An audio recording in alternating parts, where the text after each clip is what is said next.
আসসালামু আলাইকুম রহমতুল্লাহি ওয়া বারাকাতুহু। সুপ্রিয় দর্শক, পূর্বের ভিডিও আমরা আলোচনা করেছিলাম যে যাকাত আদায় না করলে কি ভয়াবহ পরিণাম হতে পারে। আমরা সেখানে ভিডিও শুনে আমরা বুঝেছি যে যাকাত আদায় করতেই হবে, না করা ছাড়া কোনো উপায় নেই। এখন আমরা আলোচনা করব যাকাত ফরজ হয়েছে কাদের উপরে, সাহিব নিসাব ব্যক্তি কারা, কত পরিমাণ মাল থাকলে সে সাহিব নিসাব হবে, একটু সংক্ষেপে আমরা জেনে নিই। সুপ্রিয় দর্শক, আমাদের এলাকায় সাধারণতভাবে 4 রকমের মালের উপরে যাকাত ফরজ হয়ে থাকে। যেহেতু গৃহপালিত পশু আমাদের এলাকার মানুষ লালন পালন করে না, সেজন্য করে গৃহপালিত পশুর যাকাতের হিসাব করার প্রয়োজন নেই। যেমন গৃহপালিত পশুর ও যাকাত আছে, যেমন কারোর কাছে 40টি ছাগল থাকলে 1টি ছাগল যাকাত দিতে হবে, কারোর কাছে 30টি গরু থাকলে 1টি গরু যাকাত দিতে হবে, কারোর কাছে কমপক্ষে 5টি উট থাকলে 1টি ছাগল যাকাত দিতে হবে। এরকম গৃহপালিত পশুর নির্দিষ্ট নিসাব রয়েছে, কিন্তু সে নিসাবে আমরা যাচ্ছি না, যেহেতু আমাদের এলাকার মানুষ গৃহপালিত পশুর লালন পালন করে না। আমাদের এলাকায় সাধারণত 4 রকমের মালের উপরে যাকাত দেওয়া হয়। একটি হলো সোনা, রূপা, ব্যবসার মাল আর ক্যাশ টাকা। 4 রকম মালের উপরে আমাদের এলাকায় যাকাত দেওয়া হয়। এর নিসাব কতটুকু? সর্বপ্রথম আছে শুধু সোনা। সোনার নিসাব হলো পুরাতন হিসাব অনুযায়ী 7.5 তোলা সোনা, সেটা বর্তমান 10 গ্রামে 1 ভরি। এই হিসাব অনুযায়ী ধরলে বর্তমান সে হিসাব আসছে 87 গ্রাম 480 মিলিগ্রাম। 87 গ্রাম 480 মিলিগ্রাম, সেটা যদি আমরা ভরি হিসাবে ধরি, হিসাব আসছে এরকম 8 ভরি কিছু বেশি সোনা। কোন মানুষের কাছে যদি 8 ভরির কিছু বেশি সোনা থাকে, সে লোকটি সাহিবে নিসাব হয়ে যাবে, তার উপরে যাকাত ফরজ হয়ে যাবে। এটা তো হলো সোনার নিসাব।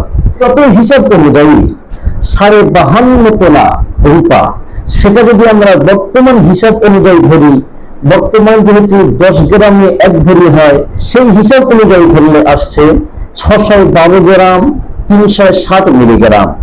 সেটা যদি আমরা ভরি হিসাবে ধরি, এরকম হিসাব আসছে 61 ভরি 2 গ্রাম 360 মিলিগ্রাম। বা আমরা এরকম বলতে পারি যে 61 ভরি কিছু বেশি রূপে যদি কারোর কাছে থাকে, তাহলে তার উপরে যাকাত ফরজ হয়ে যাবে। এখন কথা হলো 8 ভরি সোনা কার কাছে থাকে, 61 ভরি রূপো কার কাছে থাকে?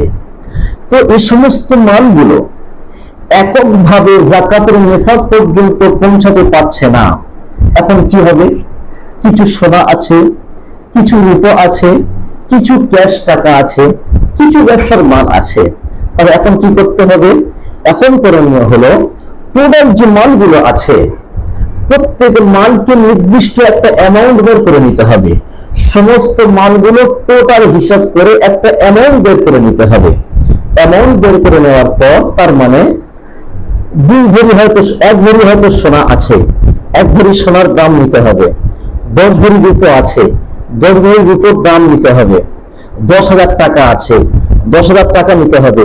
টোটাল হিসাব করে যে অ্যামাউন্ট আসবে, তার উপরে যদি কোনো ঋণ থাকে, ঋণটা মাইনাস করে দিতে হবে।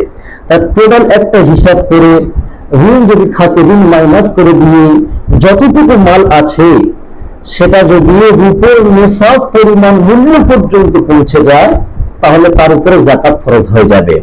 টোটাল একটা অ্যামাউন্ট হিসাব করা হয়েছে, তার উপর থেকে ঋণ বাদ দেওয়া হয়েছে, দিয়ে দেখতে হবে যে রূপের নিসাব যেটা, অর্থাৎ 61 ভরি রূপো, সেই 61 ভরি রূপোর বাজারি মূল্য কত আসছে।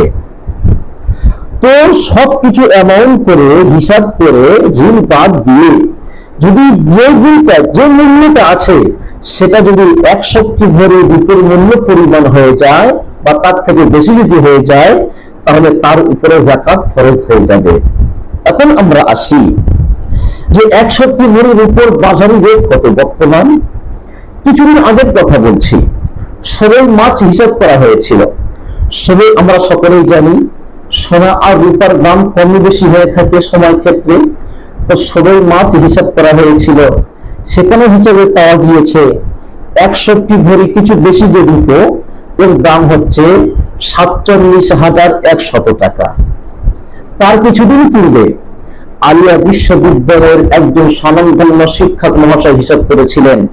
উনি আবার হিসাব করে সেটা পত্রিকায় ছাপিয়ে দিয়েছিলেন যে 61 ভরি কিছু বেশি রূপের দাম হচ্ছে 45,900 টাকা। তার মানে 146,000 টাকা। তাহলে কথা হলো কোন মানুষের কাছে, তবে একটা কথা মনে রাখতে হবে, প্রয়োজনীয় জিনিস যেগুলো আছে তার উপরে কোনো যাকাত ফরজ হবে না। 2 লক্ষ লক্ষ লক্ষ টাকার কিতাব বাড়িতে আছে, প্রয়োজনীয় জিনিস, যাকাত দিতে হবে না। 4-5টা আমি বাইক কিনে রেখেছি, গাড়ি আছে আমার, আমি চড়ি, প্রয়োজনীয় জিনিস, যাকাত দিতে হবে না। লক্ষ লক্ষ টাকার আসবাবপত্র আছে, প্রয়োজনীয় জিনিস, যাকাত দিতে হবে না। প্রয়োজনীয় জিনিসের মধ্যে যাকাত দিতে হবে না। প্রয়োজনীয় জিনিস বাদ দিয়ে টোটাল একটি অ্যামাউন্ট হিসাব করে ঋণ মাইনাস করে দিয়ে যদি কোনো মানুষ 46 বা 47,000 টাকার মালিক যদি কেউ হয়ে যায়, তাহলে তার উপরে যাকাত ফরজ হয়ে যাবে, তাকে যাকাত দিতে হবে। তাহলে এবার আমরা আসি 47-46,000 টাকার মালিক কে নেই বর্তমান বাজারে? অধিকাংশ মানুষের উপরে যাকাত ফরজ হয়ে গিয়েছে। বাড়িতে গিয়ে চিন্তা করবেন এই ভিডিও শুনে যে কার কার উপরে যাকাত ফরজ হয়েছে। এরপরের ভিডিও আমরা আলোচনা করব। নজর রাখবেন, যাকাত বের করলাম, কোন কোন জায়গায় যাকাত দিতে পারবো, কাদের কাদের যাকাত দিলে যাকাত সহিভাবে আদায় হবে, এটা জানার জন্য আপনারা পরবর্তী ভিডিওতে নজর রাখবেন। সেখানে ইনশাআল্লাহ যাকাতের খাত নিয়ে আলোচনা করব। ভালো থাকবেন, সুস্থ থাকবেন। আসসালামু আলাইকুম ওয়া রাহমাতুল্লাহি ওয়া বারাকাতুহু।